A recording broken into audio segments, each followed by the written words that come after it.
Chapter 2 of I Ain't Much Baby, But I'm All I've Got by Jess Lair, PhD. Chapter 2. Why are we so afraid of ourselves? Now, why are we so funny? Why do we run away from the love and affection we desperately need? I used to think it was like a psychological manifestation of original sin, that we were all doomed to live this queer, odd life. Why am I so strange? Why am I so needing of love and affection? Why am I so insecure? Why am I so concerned about who am I? What am I? Where am I? Like all the big problems in life, this has been covered in peanuts. The dog Snoopy is lying on top of his doghouse in a very dark night, and he's asking himself, who am I? Will I come to a happy death? He is having one of those terrible times in the night, and he's so despondent and depressed. When the sun finally comes up, Snoopy goes to sleep, and the kids walk by and say, "Isn't it wonderful to be a dog? You can just sleep all the time." Snoopy opens an eye and says, "No, only when the sun is up." So again, why am I this way? As I say, I thought it was nature, part of man's lot. To some extent, perhaps it is. But I heard a story recently that put a lot of things into place for me. I was the first speaker at Montana's state Newman Convention. I stayed to listen to the second speaker and found he had an amazing story to tell. Page 26. The speaker was Reverend Carol Ellertson, who was a missionary to the Zulus in South Africa. He told of one of the most miraculous stories I've heard in my life. I've heard of the wonderful child-rearing practices of the early American Indians, but Reverend Ellertson's description of the native Zulu culture was the most beautiful thing I have ever heard described. When you were born a Zulu, you were nursed at your mother's breast and carried on your mother's back with your bare skin against her warm bare skin for 2 solid years. You were given more physical contact and more physical love and affection than probably any but a handful of children in American culture get. Here, because of sexual taboos and other reasons, we've gone backwards. We are moved away from breastfeeding, and with it a lot of advantages for both the child and the mother, and the reciprocal relationships that exist here. But the Zulu child had more than that going for him. When his 2 years were up and a new baby came along, it was time for him to be put down on the ground. Often his cup was still not filled with physical love, but he had lots of kids in his village to love him. Because their cups had been filled, they didn't hate little kids and weren't mean to them and angry at them. When this little Zulu child cried because he needed to be carried and held, one of the older children picked him up and held him and carried him around. You've all noticed this in pictures of African settlements. So there was a continuation of physical love and affection from both boys and girls as well as from the mother. Then there was another thing going for this Zulu child. The child did not have just a mama, but it also had a bunch of mamus, who were all of the mother's sisters and other women who loved this child because they had been loved as kids. They were not screaming, "My God, I didn't get the love that I needed. How am I going to make supper out of an empty cupboard? How am I going to love you, you dumb kid? You're screaming at me for love, and hell, I haven't got anything to give you. I'm so dying to be held and loved and stroked and caressed that I cannot stand it. And yet I'm supposed to give to you something that I never got anywhere near enough of? I don't know how to give it." Instead, these were people like those great people you see in our society who have been loved, and so they love. The small Zulu also didn't have just one daddy. He had the dadus, his father's brothers, and other male adults who talked to him about hunting, showed him how to make a little bow and arrow, and all of this kind of stuff. They spent time with him, and they joyed in his presence, as someone once defined love. So, on into adult life, there was, for both the boys and the girls, this abundance of love and affection and attention and tenderness. Now that is a radically different situation than the one in which most of us were raised. It accounts for a great many things that I see as crucial problems. One of the things that was communicated to Zulu girls sounds very strange to us, yet it shouldn't.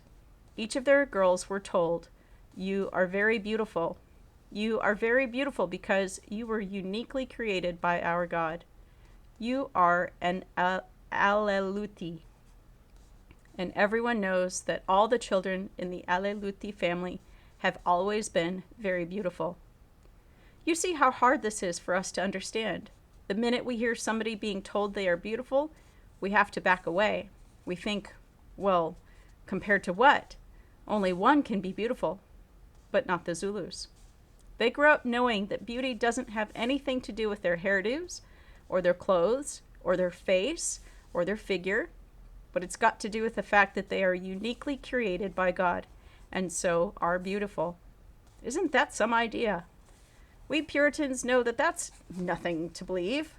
The only beautiful people are those who are God-fearing people and do as the good book says and get all kinds of rewards right now.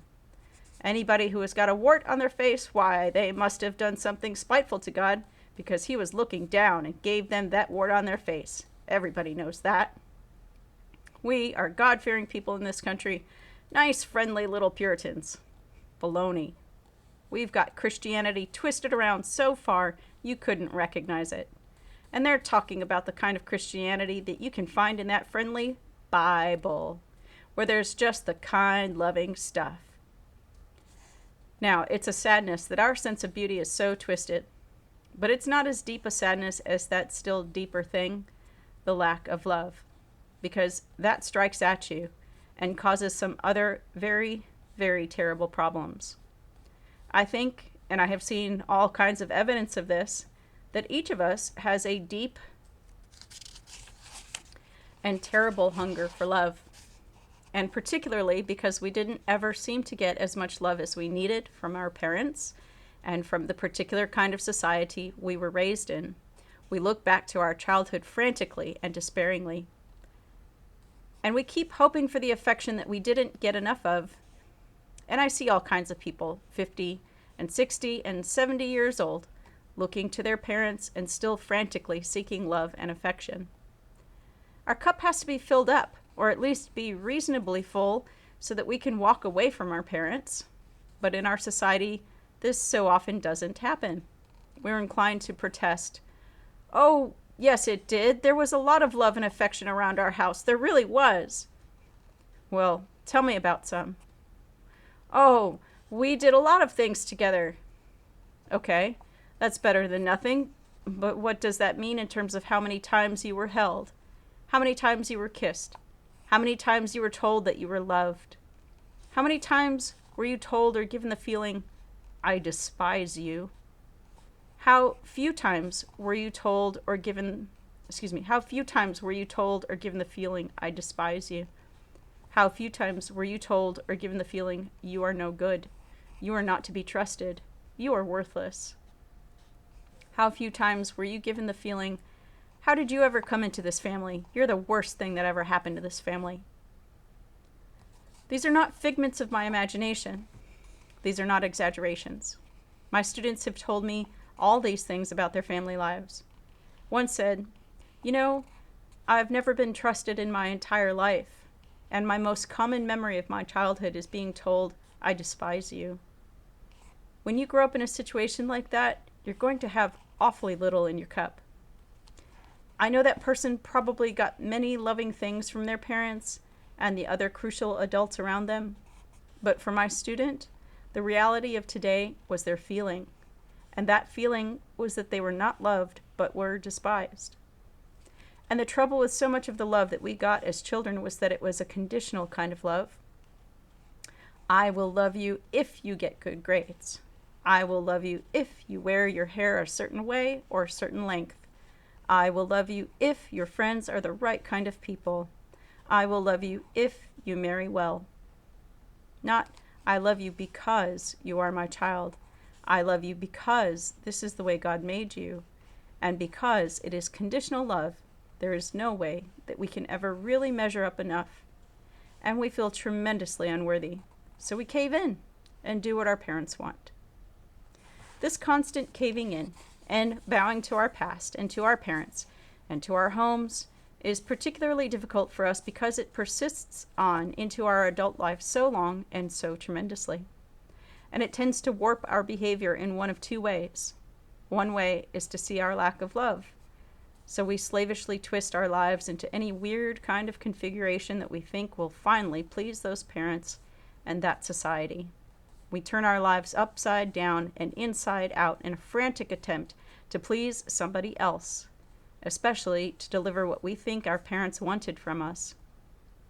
There's no room in there for pleasing ourselves, and this gives rise to that kind of conformity in our lives where it's just like we were stamped out by cookie cutters because we're trying to please some nebulous others, and most of those others have got stereotyped conceptions of what the world should be, or we think they do, and we try to live up to them. Or we can react another way. We can violently rebel against everything our parents and society have told us to do and say, I don't want you. I don't need you. We turn our lives upside down, and we do everything exactly opposite of what those people want us to do. We grow long beards, and we smoke pot, and we have our dresses shorter than anyone else's. And we do everything that will bug other people and make them hate us. But there, too, we are locked in, just as tight as we are the other way. Just look at our nonconformists. One of my freshmen said about the Minneapolis campus, the nonconformists look so much alike that I can't tell them apart. What kind of nonconformity is that? What kind of doing your own thing is it when doing your own thing means doing and saying and looking exactly like everybody else? This isn't any kind of freedom. It is mere rebellion, locked-in behavior. Now, you must understand that I'm not criticizing my parents. They did the best job they possibly could. In fact, looking back on the things that they did for me, I can't figure out how they managed it. In some cases, they made a whole lot of meals out of empty cupboards. They gave me a whole lot of love and affection and tenderness when it must have been very, very difficult for them to do so. My mother was terribly burned in a fire when I was about 1.5 years old, and she was pregnant with my brother, who is 2 years younger than me. Her shoulders, one arm, and all of her hair were burned, and her face was completely disfigured. She was at Mayo's for skin grafts off and on for 2 years. And there was a terrible physical pressure on her, plus the pressure caused by her appearance, and the financial pressure on my father, and the separation from his wife for that long period of time. All of these things came right in the midst of a depression when there was just no money at all. These had terrible effects on them. Nevertheless, they were able to surmount and survive most of them themselves and give my brother and me many very happy times in our lives. The society that I grew up in was a small town. There were some wonderful people in that town. I can still remember walking downtown on a summer day. And you know how long a summer day is when you're 13 or 14? It's about a year long, each of those hot days. And you're looking for something to do. You walk into Hub Old Johnson's clothing store, and he's just sitting there willing to talk to you about duck hunting or deer hunting or guns. And this is a wonderful thing, kind of a miracle in a way. So there were a few adults who were like Zulu dadoos. Ralph Black took some of his time and used it to start my brother and me pheasant hunting. Yes, I got some wonderful things, but I didn't get what Reverend Ellertson described, and I haven't met anybody else who did either. No, this isn't any criticism of our society or our parents. A lot of times they dished out lots more love than they had been given. But if we're going to do anything about our need for love, we need to see it very, very clearly for just what it is. That way we can make our peace with our parents and with our past, and we can walk away from our need rather than endlessly conforming or endlessly rebelling. Our job is to use the intelligence that we have to avoid the continuation of this chain down into our children's lives. We must say to ourselves, okay, I can get from someplace else in the world all kinds of love and affection and joy and tenderness that I can pass on to my children and into my family and break this chain with me as much as possible. Part of this peace that we need to make with our past requires compassion. Because no matter how bad a parent someone has told me about, all I need to do is say, what were their father and mother like? The minute I ask the question, that person's eyes kind of widen. And the minute you put it that way, it helps. You see your own parents so much more clearly. You can walk away free, not locked in rebellion, nor locked in conformity. Now, there are occasionally some people who have received this kind of unconditional love and affection and tenderness. Duke Ellington was being interviewed on the Mike Douglas show. Douglas asked him about those early hard days that all musicians have had. Duke Ellington said, "I didn't have any." And Mike Douglas was aghast. "What do you mean? Didn't you starve? Didn't you suffer?"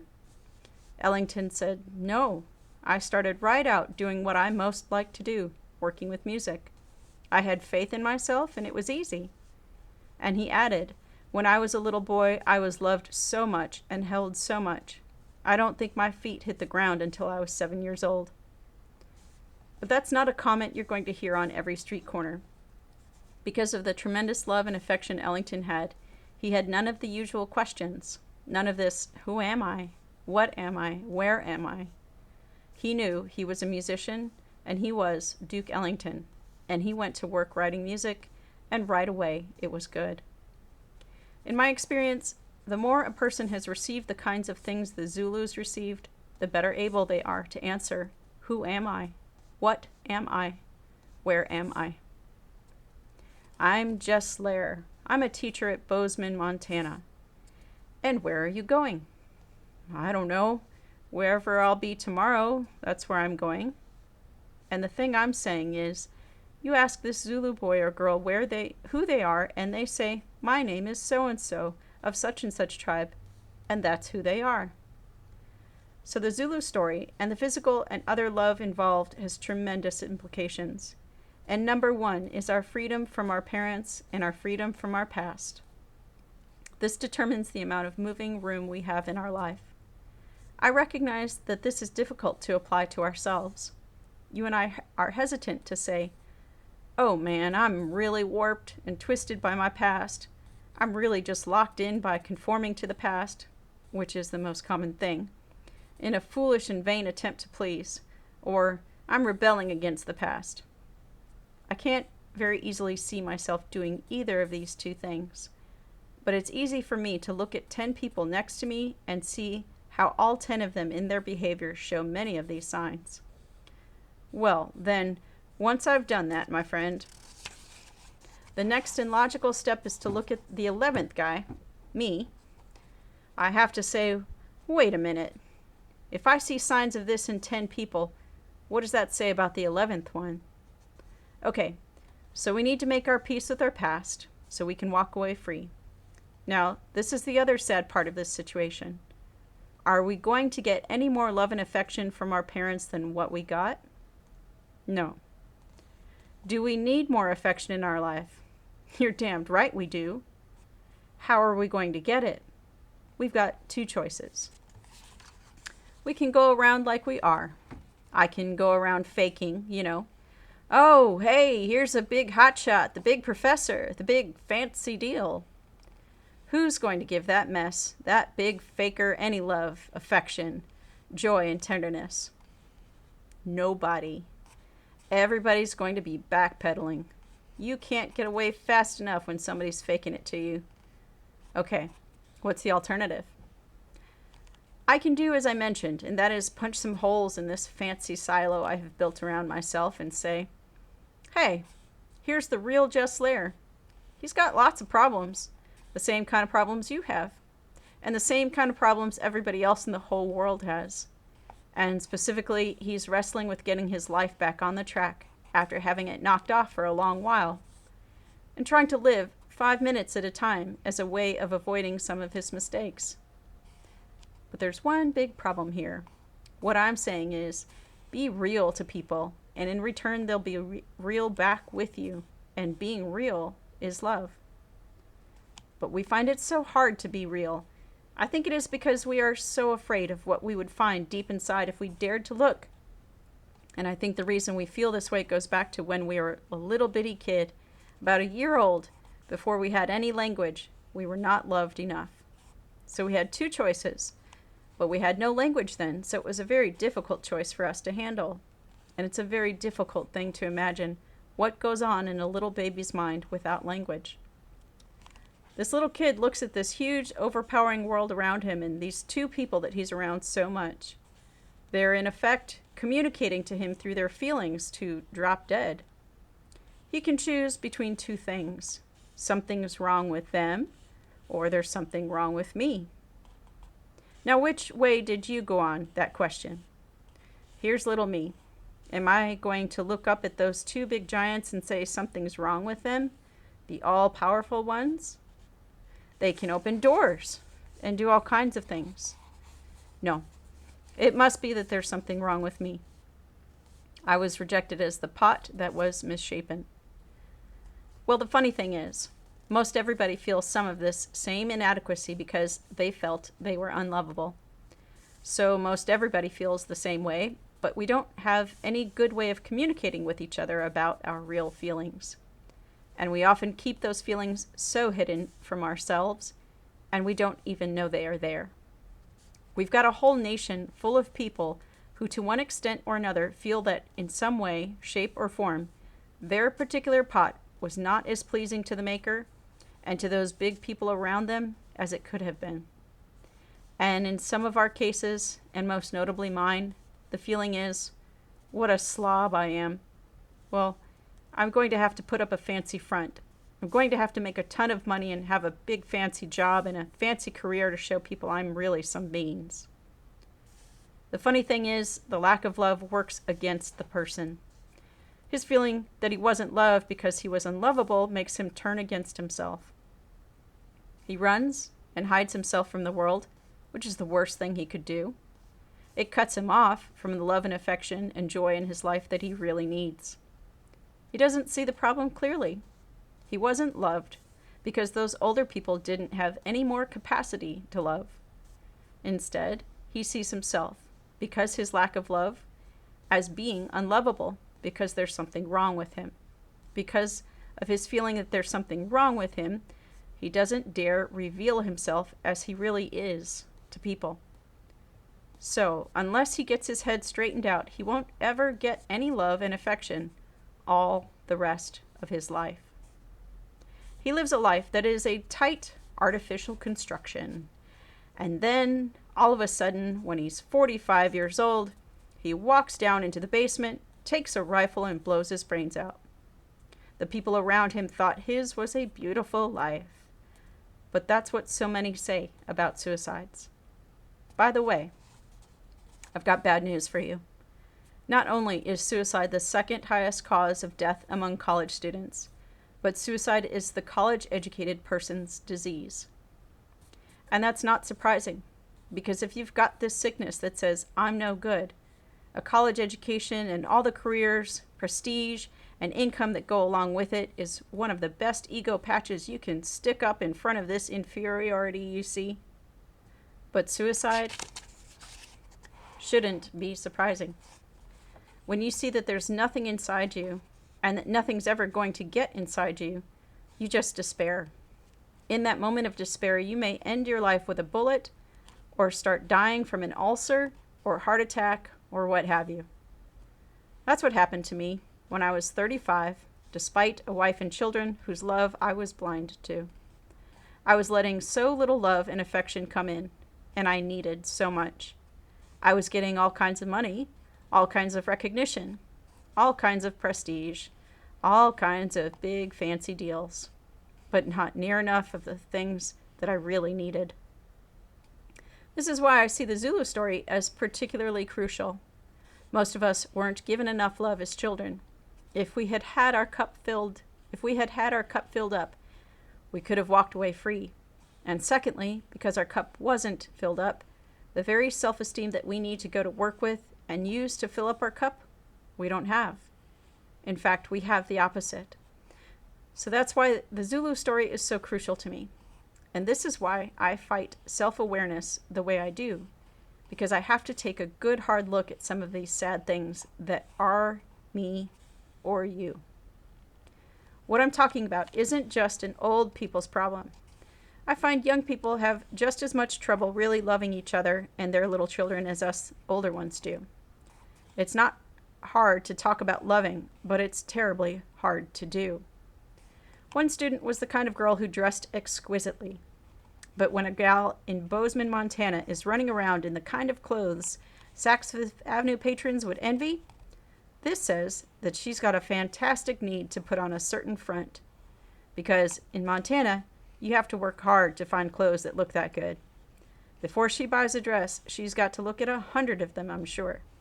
Each morning when she gets up, she's got to go through some real gyrations to make sure each one of those things she puts on fit together into the kind of costume that just knocks your eyes out. In her class were a couple of guys who, in terms of outward appearance, could perhaps best be characterized as rummies. But in the course of a few hours in our small discussion section, it became very clear that these two rummies had real hearts. And they had for this girl the most precious thing there is in the world, which is some acceptance of her, just the way she was, and some love and affection for her.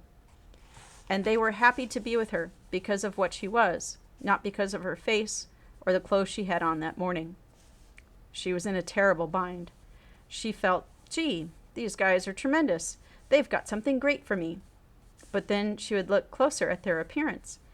And I was saying to her, the problem you and I have is that we look at these two rummies and they really bother us because to us, everything has got to be perfect. All the rifles have got to be Weatherbys. All the cars have got to be Cadillacs. All the jewels have to be from Winston's. All our friends have to be the beautiful people, or we feel shoddy and second rate.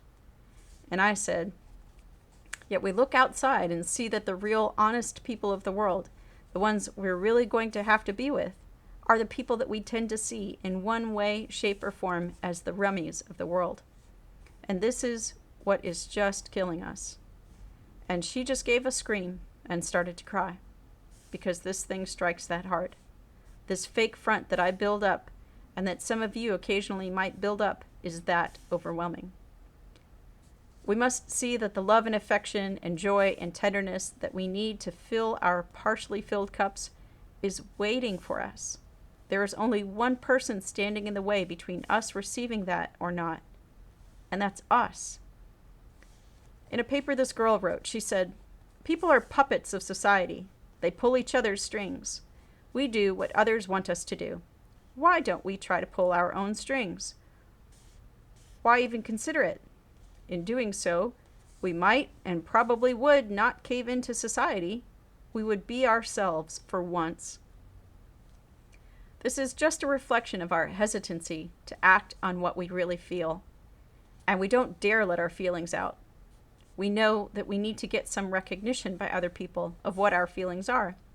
And we need to get some recognition from other people that they feel the same way too. Then we don't feel, I am the only screwy one in this whole world. I am the only one that was ever put down by these two giants for being defective. When we see it's the same way with others as with us, this gives us tremendous comfort for ourselves. This helps us to say, I ain't much, baby, but I'm all I've got. When we see everybody else is in this same boat with us, pretty much, this is a real encouraging thing. We say, okay, this is all I've got, but this is all anybody has got. So I'll take on the world with what I've got. Sure, Duke Ellington has got a lot more to fight the world with than me, but he isn't going to fight me anyway because he doesn't want to. A young grad student who had read my book said, "Dear Jess, I feel I can call you that. I read your book. I don't care much for the way it is written, but I like your ideas. I have felt the same way, but I feel so lonely and ashamed." Well, the terrible sadness about that letter is that this graduate student is surrounded by hundreds of people who feel all the same things he and I feel. But he has never dared open up enough of himself to those around him to find out they feel exactly as he does. This is what my students see in our group discussions. Everybody feels just like they do. So it's dumb to feel alone and ashamed with your ideas when nearly everybody else feels as you do. But until you open up, you can't find that out. So this is why I see so much need for us to fully recognize this terrible and overwhelming need we have for love, affection, tenderness, and joy in our lives. And we all need to understand that each of us were uniquely created. For each of us, our beauty lies in our uniqueness and not in trying to be something that we aren't, but but in trying to be what we are, and seeing our uniqueness takes a lifetime, in my experience. We can't make any long-term plans beyond just living 5 minutes at a time and seeing what our hand turns to naturally. And it will show us what we are, and that is something very beautiful. In a Life article, Barbra Streisand observed, "When I catch a person in repose and they are completely relaxed and just themselves, then they are so beautiful." I think you have all seen this. We don't think of people at those times as something fantastic because there are no skyrockets going off, but there is such an ease and smoothness and calm beauty there. I have to add, there's another side to the Zulu story now, and it shows us how to produce delinquent children or other types of alienated young people, and sadly it's simple. The Union of South Africa, as part of its apartheid policies, had a rule that only the Zulu men can leave their village to go to town and work in the factories. A man has to work in the city at the same job for 8 years before he is allowed to bring his wife to town to live with him. As you can imagine, this breaks up the family unit, which is the center of all Zulu culture. Then, when you bring your wife to town, she too has to work to support a family. A man makes $80 a month, and the food costs are similar to those in this country. So, both the father and the mother have to work. As a result of this policy, the children are raised without the benefit of the Zulu village culture. In the city, there are no parents and adults with time to care for the children. These children are now growing up. They weren't nursed and carried by their mothers for 2 years. They didn't have a dozen mamus and daddies. They weren't given love, affection, and the feeling they were unique and important. So these kids just roam the streets, and they exhibit all the behavior our delinquents exhibit. We know how to produce delinquents, and we see that the problem goes deeper than just parents, but involves all the other adults who could help a child grow up but don't have time. What's the answer to solving the problem of the delinquents? I don't know. It's kind of late now, but I know one of the things it isn't, and that's to scream at the delinquents. The people we should be screaming at are all the people who played a part in producing the delinquents. And who is that? Me, for one. Like when one of my students came to me recently. He was run down by a bunch of student cowboys who cut off his long hair. This made him feel terrible, and he needed a sympathy at that particular moment. You may say, well, he didn't deserve it. Nevertheless, he needed it, and I didn't give it to him. He got something less than that. You say, well, that's a slow process to love them out of being rebellious. Yes, it is slow, but it was an awfully slow process to create the problem, too. It takes our society 18 years to create a problem. So how come we're going to just solve the problem with jails or courts or something in just a few years? It's just like me with the long-standing physical problems and neglect that led to my heart trouble. It took 10 to 15 years to create the problem. I'm not going to solve those things tomorrow morning. I have to realize that if it took 15 years to develop a problem, it will take 15 to 25 years to alleviate it. I see young guys of 25 to 30 out running on the track. They have been out of shape for 5 years, yet they are determined to get back in top shape in 5 days. This is the same short-sightedness we show when we look at the alienated ones. We want to solve the problem immediately because it is an offensive problem to us. I'm as offended and distressed as you are, but I think we need to show troubled young people the same patience you and I ask for when we are trying to change our lives and find new ways of living. What about the opposite extreme? The people who rebel with violence. Can you reach them with love or understanding? Well, society certainly needs to protect itself to some extent from them, but I think that society must also recognize the source of the violence.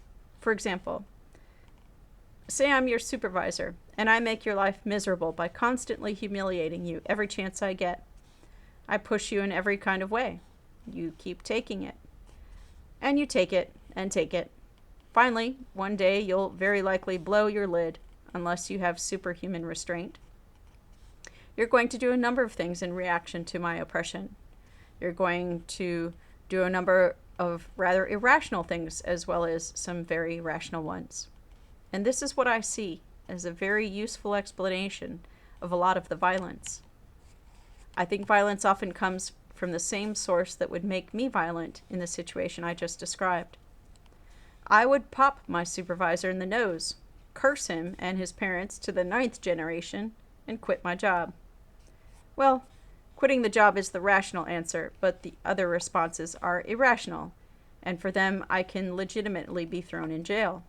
But we've got a judge in Bozeman who would probably handle me this way.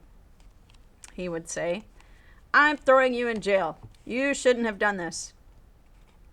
I can see some of why he did it, but you can't take the law into your own hands. He would say that, and that's the kind of justice I respect, because it shows an awareness of my feelings as well as my actions. I don't excuse the violence, but I can understand it. One of my women students had this reaction to the Zulu story. She said, "Do you suppose that the reason girls don't walk proud is because they are really afraid to? They are afraid because of what people will say if they do notice them, and they don't want to be hurt by people's comments?" I was really impressed by what you said, because it is true, and I had never really realized it or noticed it. Yes, some people will be offended by it, but it will do a lot more for you and the rest of the world than the small cost involved. You see? I am an affront to some people because I am me. Okay, that is the price you pay. The thing you have to realize, though, is part of the reason you are an affront to them is because you are doing what they would like to do and want to do. I think that is one of the reasons we kill great people like Gandhi, King, and the Kennedys. To me, the Zulu story says in a vivid way that what we really need is love, tenderness, joy, beauty, feeling in our life. And this book is focused on how we can get more love into our life by helping us improve our relationships with all of the people around us. We can't sit and cry and blame society and our past. That kind of self-pity is a sickness. One of my 19-year-old freshman students wrote, "For what I am today, shame on my parents. But if I stay that way, shame on me." What we need to do is draw on the strengths and intelligence we have and use it to reshape our lives. Since society is simply a composite of millions of choices, as we change the choices we make, our society will be changed too. Please continue to listen to the next chapters as I read from Dr. Jess Lair's I Ain't Much Baby, But I'm All I've Got. Thank you.